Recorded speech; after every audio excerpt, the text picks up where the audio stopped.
Gonna do the selfie. Alright guys, pull out your phones and light it up.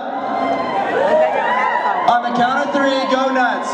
1, 2, 3.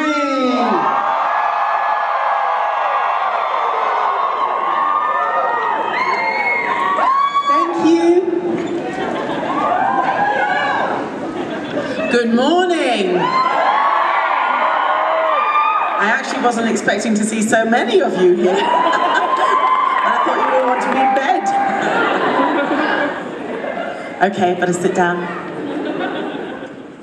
Welcome to Utah. Thank you very much. Welcome back, I should say. Yeah, welcome back. Exactly. You were here filming a few episodes of Doctor Who. Absolutely. Years Yeah. ago. What do you remember from Monument Valley? Oh my goodness. Actually, funnily enough, we had a sort of weird, almost sort of like Walking Dead experience, where we flew in under sort of extreme secrecy. Nobody was supposed to know we were here, and then one fan must have spotted us, and we were sort of in the middle of Monument Valley, nothing, nowhere.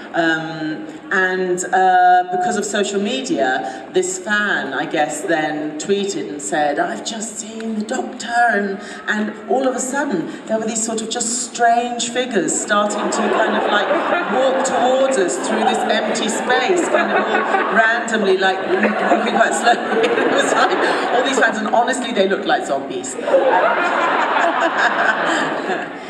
That's my lasting memory. Very good. Let's start at the beginning. What made you decide to be an actor? Oh my goodness. I never consciously decided. When I was a small girl, I definitely indulged in my childhood. I really enjoyed being a child, and I loved playing dress up. And my first conscious decision in terms of a career, other than being a princess, was I wanted to be a flight attendant because my Barbie had a great flight attendant outfit, and so I kind of wanted the same outfit. And so for a while I wanted to be a flight attendant, and then I wanted to be a barrister. And in England, a barrister, it's a lawyer basically, but when you're in court, you get to wear this great, long, fantastic black cloak and a marvellous wig. Men and women have to wear this wig. And so I wanted to be a barrister, and it was sort of there, and that was kind of when I was 14 that I wanted to do that. And then I sort of started to realise that maybe it wasn't actually the profession, it was just the costumes. And in fact, I joined the Girl Guides. Do you have the Girl Guides here? It's like Girl Scouts. It's like Girl Scouts, yeah. I joined the Girl Guides just to take part in the initiation. So I got my uniform, and then the initiation was you walked into a darkened room that was only lit by candles, and you had to walk down this sort of pathway of girls, and then there was the sort of whoever the leader was called, Arcala or something weird like that, and you had to do some sort of theatrical thing, and then you were initiated. And as soon as I was initiated, I never went back. So it was always drama, drama, costumes, that was it. And then I just kind of thought, Alex, you want to be an actress. And that's then when I began that journey. Okay. Now, most Americans first knew you from ER. You did 7 seasons on that show as Dr. Elizabeth Corday. What's it like to be able to take a character for that long and for that kind of ride? Well, prior to ER, I'd done a little bit of television. I'd done a mini-series, Mole Flanders, which was the thing. Yes. And that was the thing that actually got me noticed by the producers of ER. But prior to that, really, I'd sort of spent my career up until that point doing theatre. And that's actually what I thought that I was going to only do. I couldn't imagine sort of coming to the States or Hollywood or anything. That wasn't part of even my thoughts, let alone my dreams or anything. I just thought I would be a sort of a jobbing theatrical actress.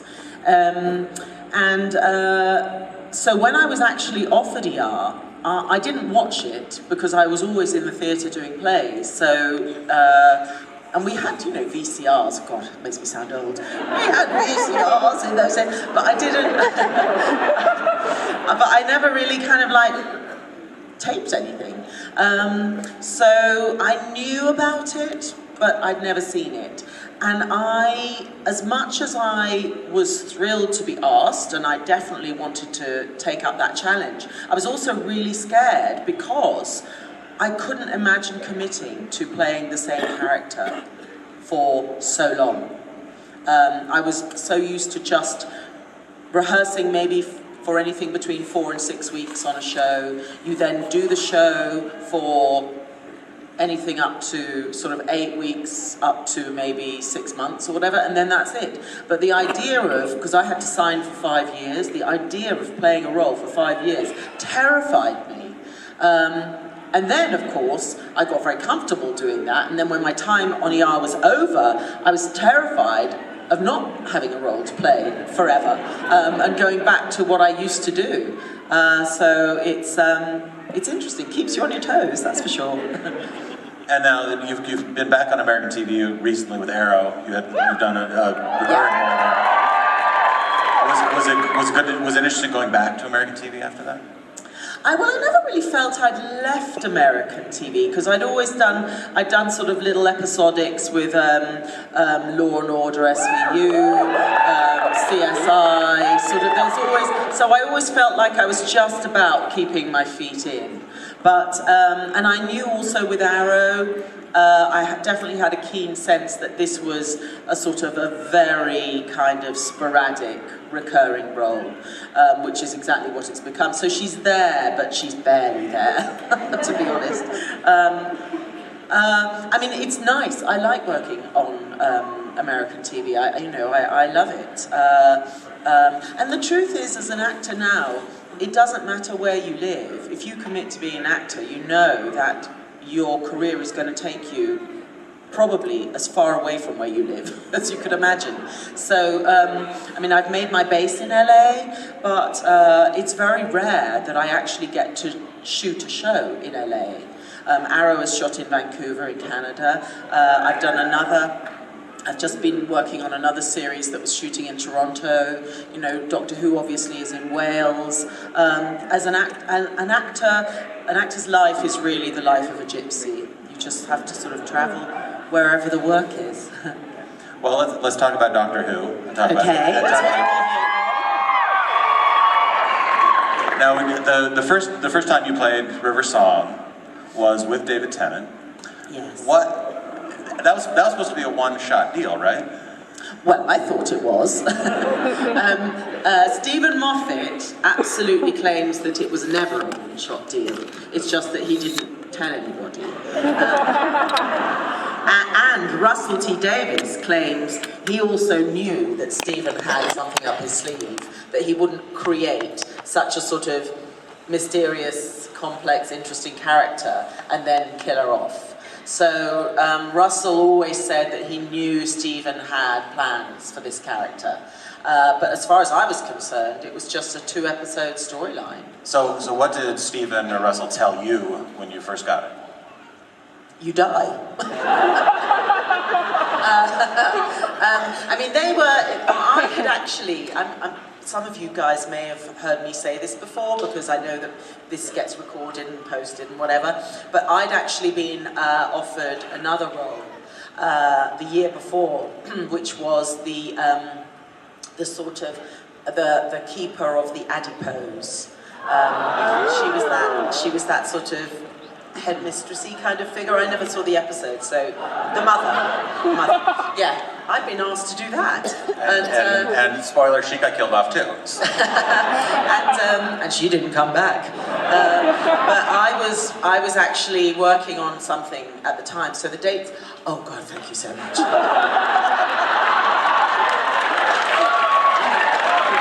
It's actually gin. So I thank God I was working and couldn't accept that role, because if I had, I would never have been able to play River. But so then they came back and offered me River, and I accepted. Yeah.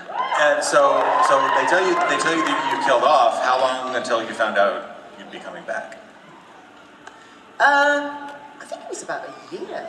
I mean, I really, once I was dead, I thought that was it, and then I think it was about, yeah, because it was interesting. David, when I was playing those 2 episodes, I'm not sure whether David had announced that he was going to be leaving, or whether he had just sort of made that decision for himself. But anyway, I came onto the job knowing that David had made the decision that he would be leaving. And so it was a kind of slightly strange time, because I was sort of super excited to be on the show. And David, I think, was sort of in the beginnings of, not mourning, but yeah, you know what, I'm going to say it, mourning the loss of this beloved character that he kind of owned for that time. And so it was there was a kind of a strange energy to him, yeah, it was an interesting time, and I knew that they were going to be focusing on David's leaving of the show, but I never knew I would come back, and then they had to wait a year because they felt like the audience needed some time to recover from David's leaving before they really then began with Matt. And so they did that. What is it when he changes? What's it called? Generation.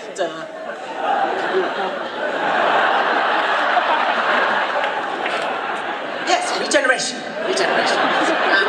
They did the regeneration, and then it was quite a while before we actually started filming Matt's stuff, and that's when I was told I was coming back. And I was sort of initially told that I was coming back just to sort of help Karen and Matt kind of segue through, and that it would be important for the audience to have one figure or character that they could connect to, that would help draw them into Karen and Matt. The truth is, the 2 of them were so good from the beginning, they didn't need that. But so I felt like I was slightly holding their hands. Okay. Well, I've got a ton more questions, but so do these people over here. So we're going to start asking questions from the audience. Start right here in front.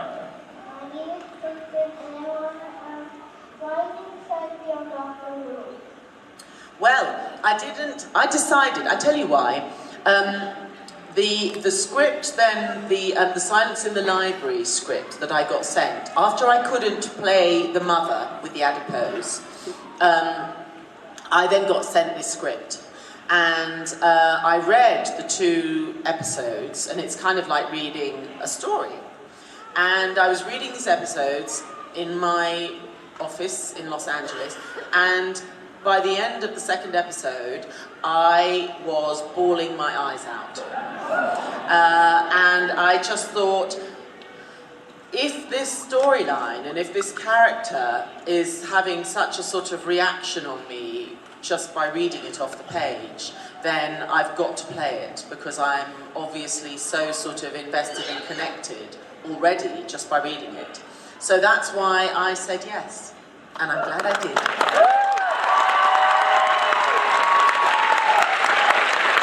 I want to say before we take the next question, Miss, you have a very lovely fez, by the way.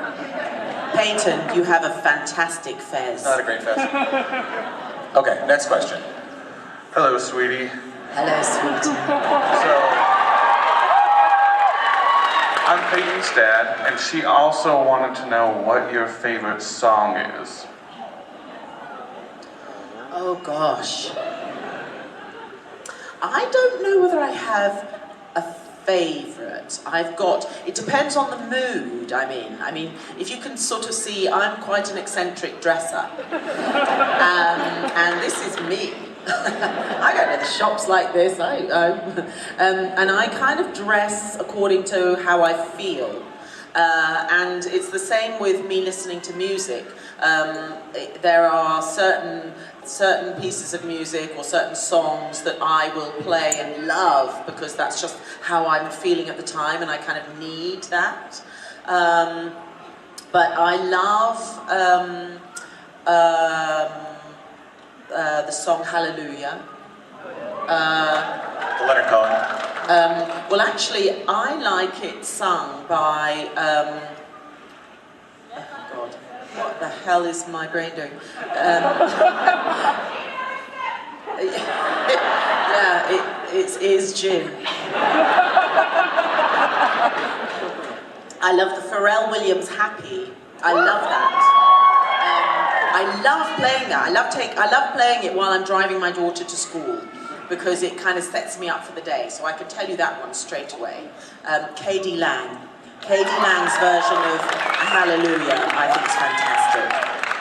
See? Gin worked. Next. Hi, my name's Alyssa, and my question is that, well, aside from the writers, you know River best, I'm guessing. Do you have any idea what her timeline actually is? Because I can't keep it straight. Yeah, you need a sip of this.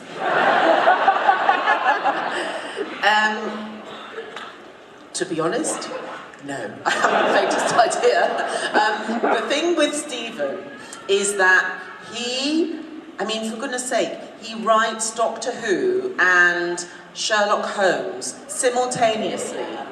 He has all those incredibly complex storylines and characters and whatever, all sort of like, you know what, there should be a show about the inside of Stephen Moffat's head. Seriously. I think all the characters must just sort of sit up there in very soft, lovely sofas, having fantastically academic debates with one another. I just think it would be fascinating. So Stephen writes, as you know, he writes a storyline and he throws out these sort of very, very thin, wispy threads. And those threads can drift around for one series, sometimes two series, before they're kind of connected with another thread. And you know that all along he had that intention, which is kind of like mind-boggling. And so with River, I've just sort of learned that I just have to play the moment and believe that he knows what he's doing. Because I certainly don't know, but I just have to give it my all. I hope that answers your question. Next.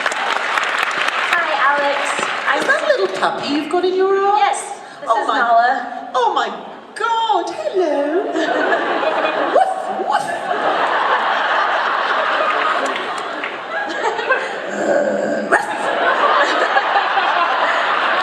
So my question concerns how roles have affected you. Specifically, what was the most emotionally difficult scene you've ever played? Doctor Who, ER, anything? Oh gosh, well, I can tell you. On Doctor Who, the most difficult scene for me was the episode, I think it's The Name of the Doctor. And it's when he goes back, that's when he goes back, isn't it, and finds his grave. And in that episode where my character is there as a sort of, she's an apparition, she's actually already died and she's come back to just sort of be hanging around.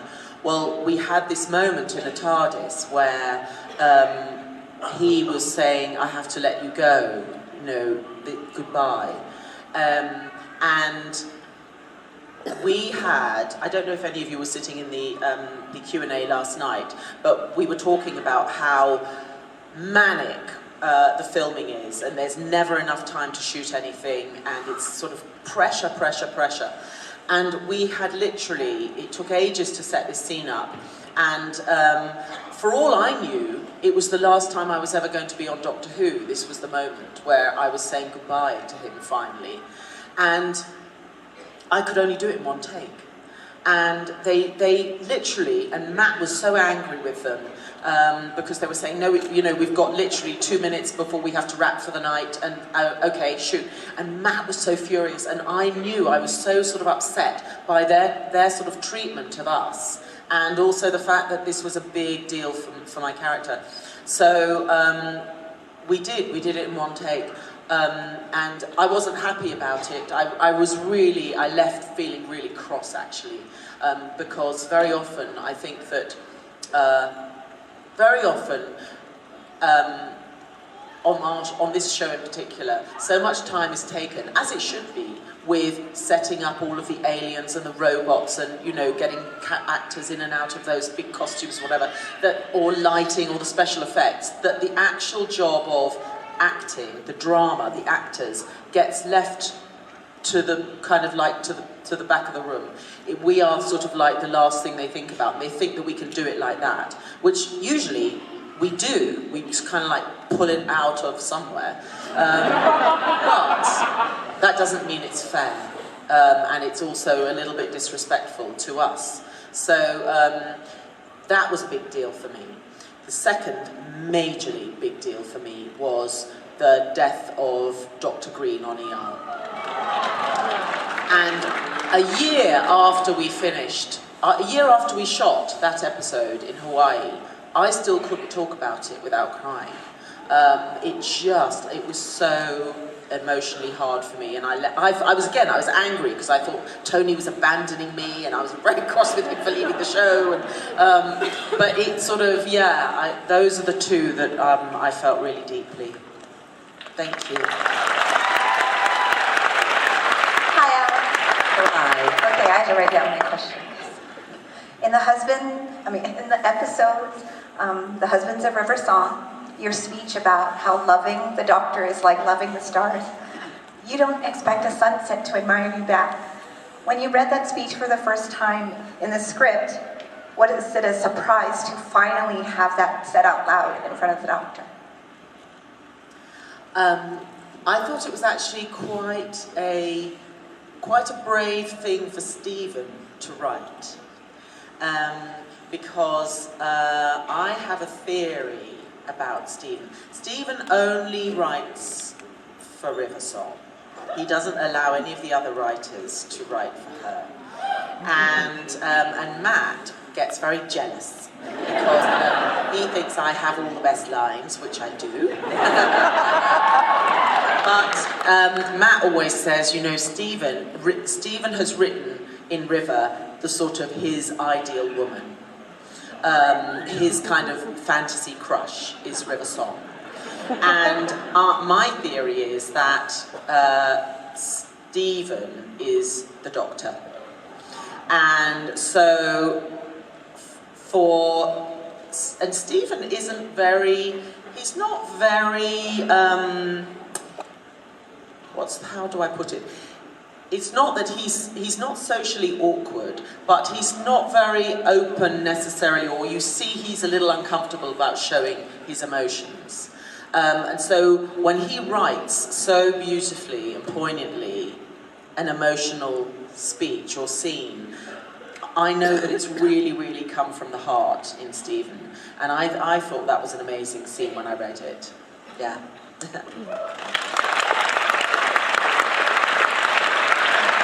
Hi, my name's Valerie. My question for you is, I thought you were brilliant as Lady Macbeth. Thank you. Yeah. So my question is kind of a two-parter. Do you like film or live theater better? And if you have any advice for my theater students who are performing Macbeth next week. Oh my goodness. My first love is theatre. That's why I sort of then became an actress, because I told you, I loved sort of play acting, that was my thing. I never, growing up in England, you don't ever expect to have a career in the movies or anything. I mean, that is what other people do. That's what people in America do. As an actor in England, you sort of think, I'll do theatre, because that is what we do in England. And so that is absolutely where my heart is. But as an actress, it's really challenging and exciting to work in different mediums because you have to use your skills in different ways. I think that if you can do all three, I think that you have the greatest chance for actually having longevity in a career. So that's why I would encourage any person who wants to be an actor to not purely think about only wanting to do TV or film. Also really get a good grounding in theatre as well, because it will sustain you in your career if you are fortunate enough to have a career in this business. When it comes to the performance, doing Macbeth, I'd say rattle through it. Fast is good. That doesn't mean unintelligible, but speed. Speed is of the essence. And the language isn't frightening. The language is, if you do it fast and you understand it, it's as modern and fresh today as it was back then. Thank you.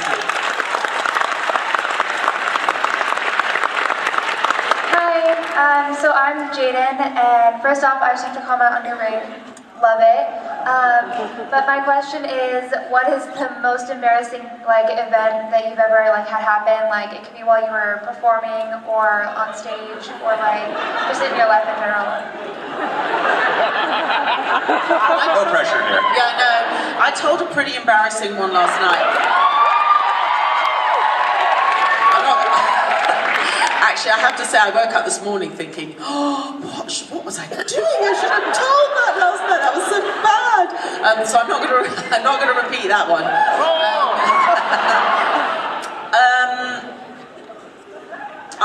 Okay, let me think, because I am quite naughty. I do quite naughty things. Let me try and think what other prank. Okay, well, I'll tell you one thing. This was embarrassing. This wasn't a prank, but it actually was super embarrassing. When we were doing ER, we would work with background artists who'd come in, and they would either be sitting in the waiting room, or they'd be patients on a gurney or whatever. And there was this one guy who we were having to do open heart surgery on. We were going to crack his chest, and they make these incredible prosthetics, and they are absolutely lifelike.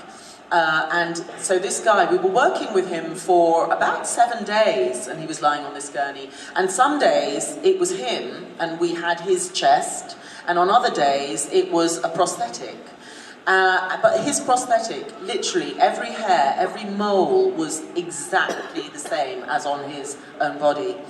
And so we were filming, and I assumed that we were working with his prosthetic chest, and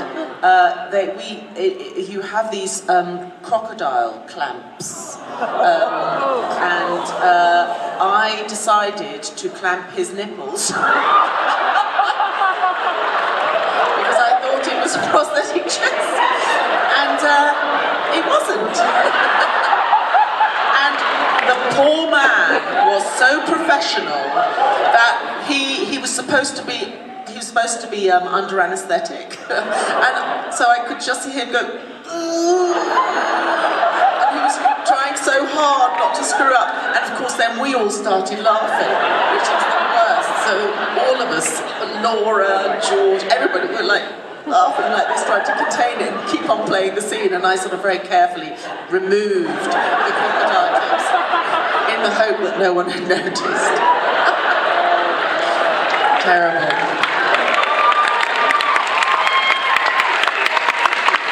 All right, we have another lovely status here. Thank you, I made this one. My question is, if you could go back and do one thing on the set of Doctor Who, what would it be and why? So you mean almost like if we could do another take or something like that, or anything? If, just because it was really fun, or if you did, you go back and watch it and you're like, I really don't like how I did that, I could do it better, or just, one of your favorite memories or whatever. I loved flying through space. So I would, because you're in a harness, and they flew me across the studio. I'd do that again in a heartbeat. That's what I'd love to do.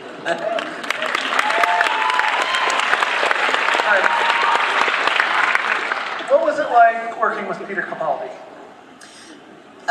Peter, I was a little nervous of working with Peter because I don't quite know why, but I'd heard that he wasn't necessarily so interested in working with me.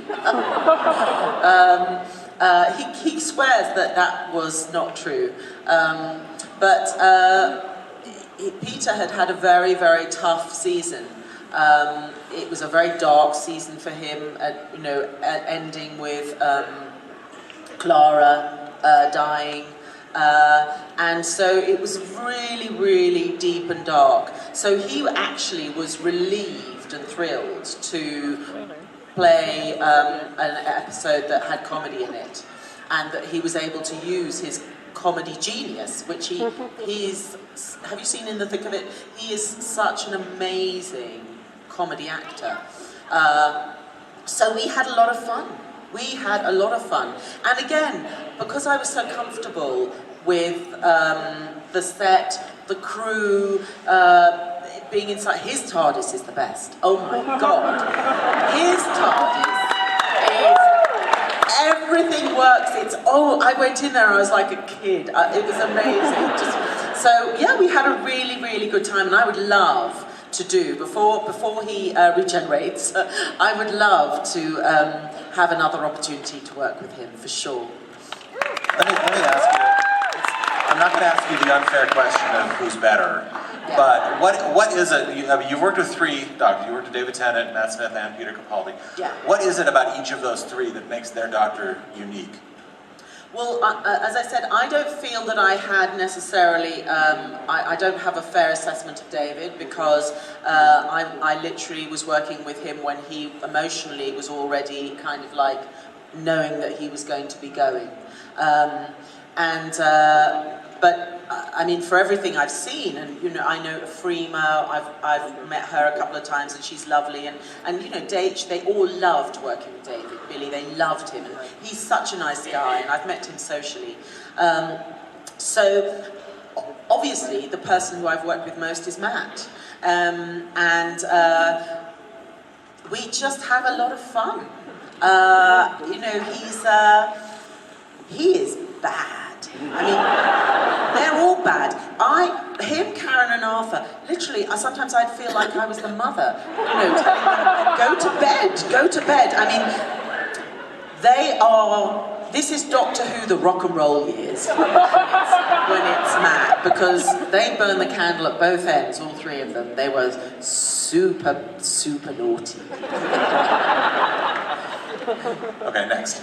And Peter just wanted to have his pipe and slippers at the end of the day. Hi, my name is Sarah.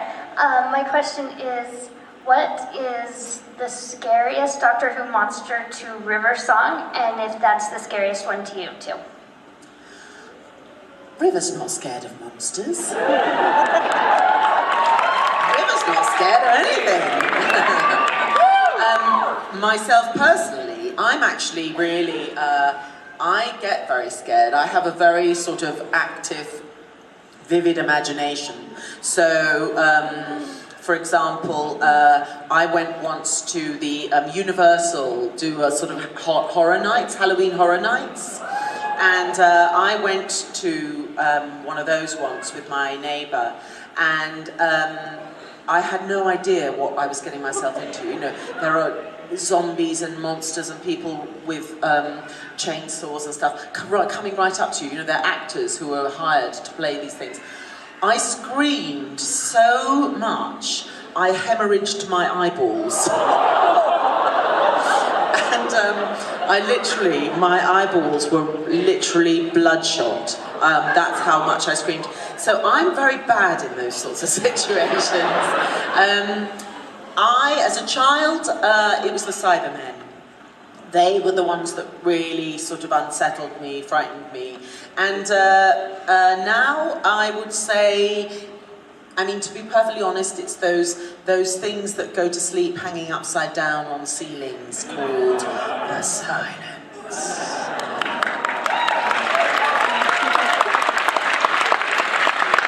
Were you shocked when you found out you're Amy and Rory's daughter? do you know, I knew I was their daughter before they did. Which is a little strange, but there were a couple of secrets that Stephen told me that that nobody else knew.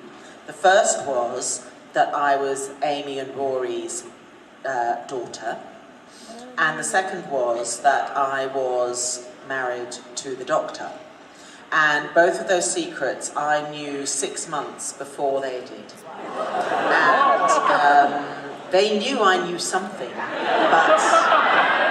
and I enjoyed that. I enjoyed the power that gave me. And didn't take any bribes or anything like that. It was very, very good. And in fact, even on the day that we filmed the reveal that I was their daughter, Stephen hadn't put those pages in the script. He'd written fake pages.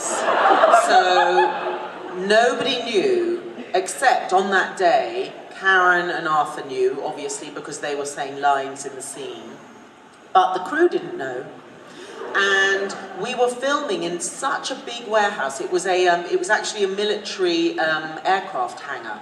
So it was huge, and there were smoke machines and everything going on, and the scene was very intimate. So even when we played the scene, the crew couldn't hear what we were saying, so they still didn't know. So it's actually really fantastic. Yeah.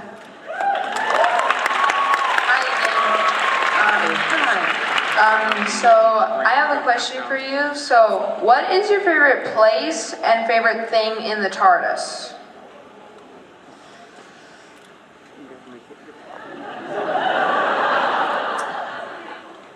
The swimming pool. If only you could see it. It's fantastic. Oh, amazing. So we recently saw you on Blue Bloods. I was wondering if you were going to return to that role. Well, you know what? They've left it kind of open, haven't they? I don't know, to be honest. It's one of those roles. A similar thing happened to me on CSI. There was the possibility at the end of that episode that maybe the character would come back, and that maybe there would be some sort of relationship between them. And it's similar in Blue Bloods. It's left with a possibility maybe that there could be a relationship between her and Tom Selleck. Come on! Holy moly! What vitamins is he on? So I really don't know is the answer, but I had a good time doing it. Okay, we've got time for about 5 more questions. Hi, I saw you on Sweetland. Oh, thank you. I'm wondering how different it is to do a small film production like that versus something that your name is going to be associated with forever. Well, interestingly, working on a small independent film in LA or wherever in the States, working on like a really, really low budget movie is like working for the BBC.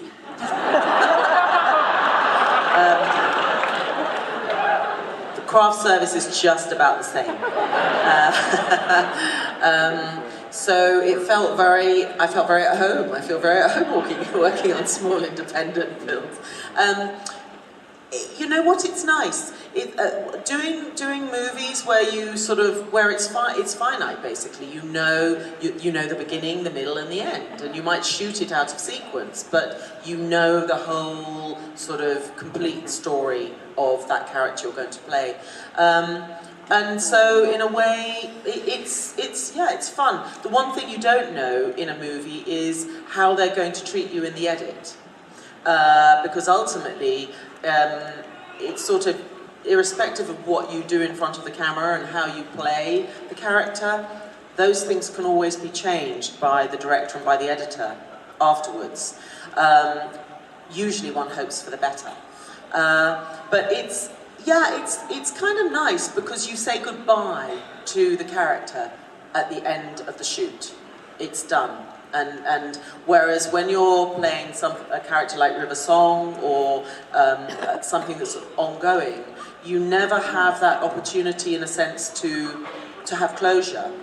And in a funny sort of way, even now, for example, with River, I don't know whether I have closure with her or not. I don't know if I'm coming back or not. And Stephen's always very mysterious, and I think he can never quite let that character go. And I kind of need to know when she's done, because I need to have closure with her as well. It's very unsettling, because they live with you. They live inside you, these characters. And you kind of have to be able to say goodbye to them, like a loved one when they die. And I think sometimes people don't understand that, but I would say it's probably true for a lot of actors. They need to have that moment to be able to just put that personality away. Thank you.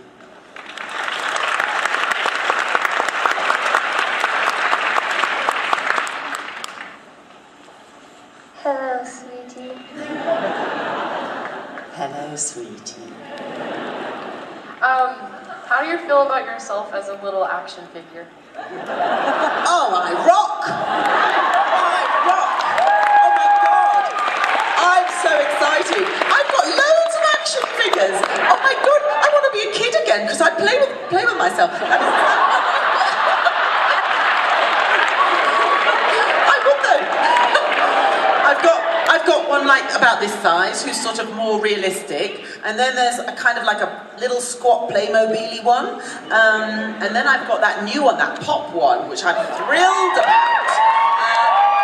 And then I've got another kind of like a half-size one that's holding a banana. It's fantastic.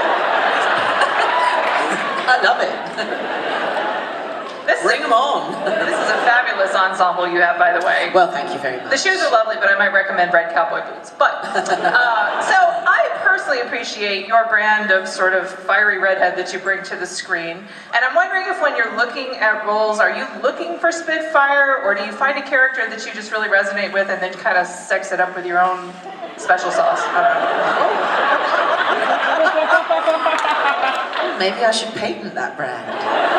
Special sauce.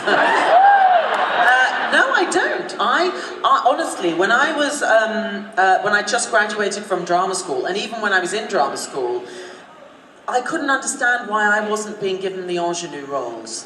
I wanted to be Juliet. I wanted to be all of those fantastic Shakespeare, young, lovely Shakespeare heroines, Ophelia. I wanted to do all of that. I was never cast in those roles. And I couldn't really understand why, and I just put it down to being too tall and big-boned. And that maybe Romeo wouldn't be able to lift me. But now I sort of feel like I understand, because I'm a strong personality, I'm a strong character, and maybe it wouldn't have been believable that if I'd played Juliet, that I would have killed myself. I would have gone, to hell with that, I'm moving on, moving out, living my life. Then there's Lady Macbeth. Yeah, well that role, I love. That is one of, I know this for a fact, it will be one of the most special times in my career. By the end of my days, when I'm at least 125, I will look back and go, I loved playing Lady Macbeth.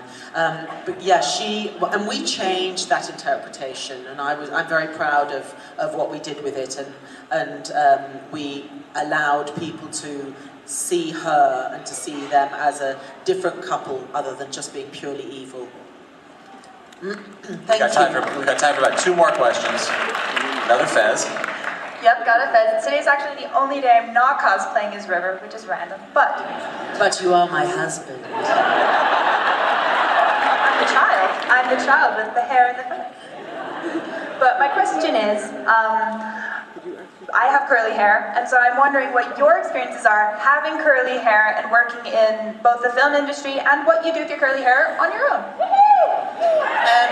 When I'm on my own, very often I wear my hair in braids. When I'm 125, I'm sort of imagining that I'll look a little like Hank Williams or something like that, with great long braids. And it's actually, to be honest, it's quite tough for me if they want to straighten my hair for a role. Because then what tends to happen is I go into a Janis Joplin frizz. Because any moisture just, my hair goes like that. So curly hair isn't easy really to control, but I found a way. It's always good to have a pair of curling irons in your drawer that you can whip out whenever you want to. So, I first fell in love with you as an actress through Dr. Elizabeth Corday on ER. And going from such an emotionally heartstring-pulling character as Dr. Elizabeth Corday and going to an eccentric character like River Song, how do you prepare for those roles? And of those types of roles, which do you prefer to play? I couldn't actually say which I preferred. I really loved working on ER, and I loved playing Elizabeth Corday. And one of the things that I think I took away from ER, and the thing that satisfied me the most, was that every day we were going into what was essentially a real hospital situation. They tried as much as they possibly could to make the series as authentic as possible. And so we had medical consultants, doctors, surgeons, physicians with us all the time, prepping us, telling us exactly, step by step, how, as a doctor or a surgeon, you would approach this situation, exactly how one performs the procedures. And so I believed I was a surgeon. And I totally believed that I could perform open heart surgery, I could, repair somebody's arm, I could do liver transplant, I was, because I'd done it all.